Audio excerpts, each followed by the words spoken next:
For 6 months. 6 months.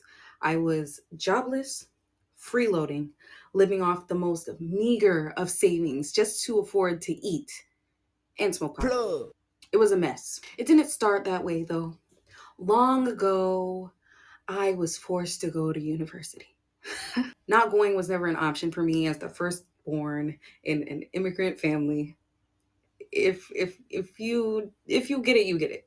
I hated it at the time, though in retrospect, some parts were pretty fun. For 4 years, I drank every weekend. I barely slept, barely ate, and did a semester of homework the day before it was due, like the day before the exam. None of it was healthy, clearly. And I picked the easiest major I could, and that shit was still hard. Not even the content, though, it was just the amount of work. Absolutely unnecessary.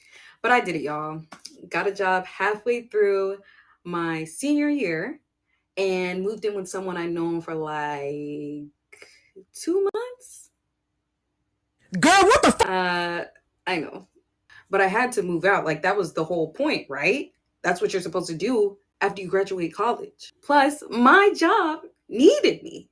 They needed me. It couldn't be helped.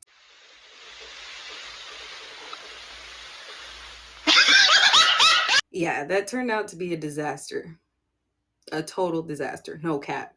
So I moved back home half a year later. It was back to sharing a room with my sister and a poverty that I was no longer used to after being away for so long. The dynamics were toxic as hell too. So the only peace that I could find was in my car. I got another job and it was like, go to work, come home, and try to sleep through the constant yelling. Hell, I was living at home, right back where I started after all that work. It felt like all that suffering was for nothing, for real. But I still had a car, right? Right?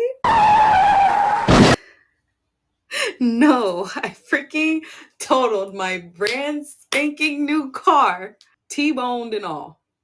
So I had to Uber to and from work every day.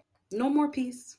They ask you how you are, you just have to say that you're fine when you're not really fine, but you just can't get into it because they would never understand. And while I loved my job upstate, I hated my current job. I hated it. And I always wanted to go to Japan, like since high school, since elementary school. And through that misery, I finally got the courage to apply for a job working there. The next month I interviewed, but I had enough of my current job. Enough. Like, when I tell you it sucked, you don't even know the half of it. Plus, someone stole my freaking medication when I was there. It was all or nothing for me. Either I went to Japan or I died trying. And I got lucky as heck because now here I am living the dream.